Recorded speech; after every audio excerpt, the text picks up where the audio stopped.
I went to the same school for 11 years, so I didn't have many options. Then I went to university and decided to study communications. So my options were gays or girls. And then in my 20s, I moved to London, and oh my god, this city is a buffet of men. From day one, I dove right in, every nationality, every race, every religion, every age. And I discovered that what unites them all in London is that you have to get men drunk to open up. That is not the case in Argentina, where men are taught to be people with feelings. Sometimes too much feelings, but still, that means cheaper dates. Now I'm on a quest to find the perfect man, which means after all the weird dates I've been on recently, it's just a normal man. Now, who in this room is single? Can I get there? How has dating been in the last few years? Yeah, how has it been last year?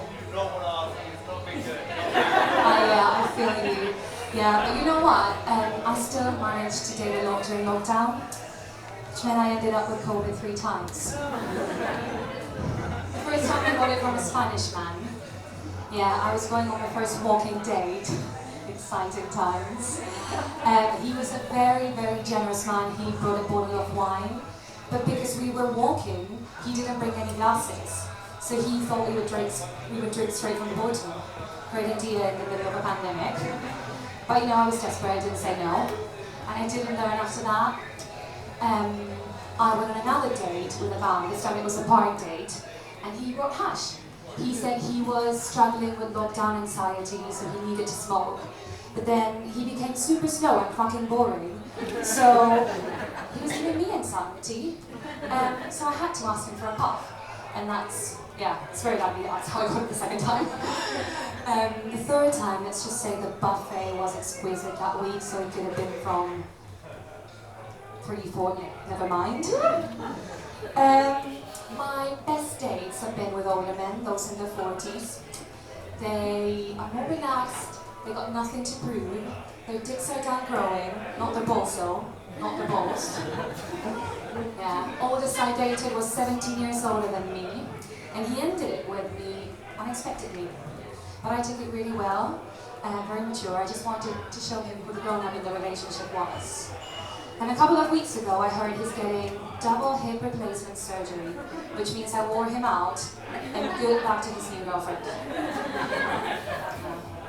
My worst dates have been with younger men, like my boss.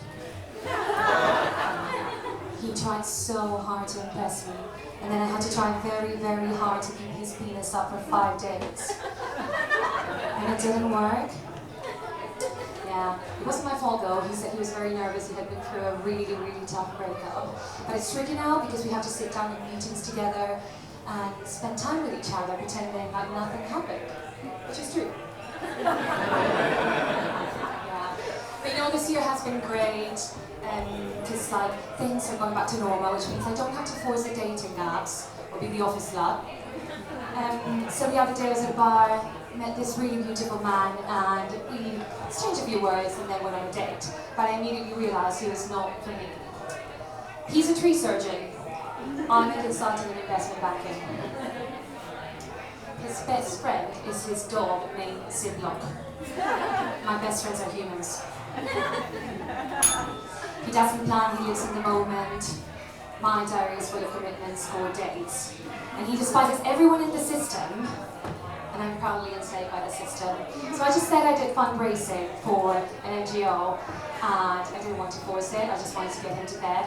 The thing is, he really liked me and he kept on texting, but I could not go on with like that environmentalist lie. So I told him I went on a mission to Malawi. Yeah. This was a recent one, so let's see how it lands. Last week, went on another date. And I was very excited because he was divorced and in his mid-30s. They're like the oysters of the buffet. So yeah, rare, delicate. And yeah, actually, oysters and divorced men have a lot in common. They both master the art of protective shells. Yeah, you know, oysters, they go through the never-ending tides of the ocean, men within storms of divorce and angry women. But you know, they emerge stronger. Not this one though. He was very scared by the dating market these days. Yeah, he said it was too transactional, and he couldn't bear like the dating, the ghosting, the speed of it. So I asked him, what are you after? And he said, the mother of my children. Quite ironic, right? That's a transaction. Yeah. And you might think it's really sweet, not for me though. Yeah, basically he was just looking for a safe to deposit his sperm, grow a child, and give me no interest. So yeah, and it got worse at the end. So yeah, he just said he didn't sleep with women if they hadn't had an STD test in the last 3 months. That's because the market is so transactional, but that meant that I was not going to sleep with him that night. And don't get me wrong, it was very, very sensible of him, but who would think that Cupid's arrow now comes with a requisition order and a cotton swab? Yeah. So I just called it off, exhausted by the buffet of life. I'm Augustina, and we're single.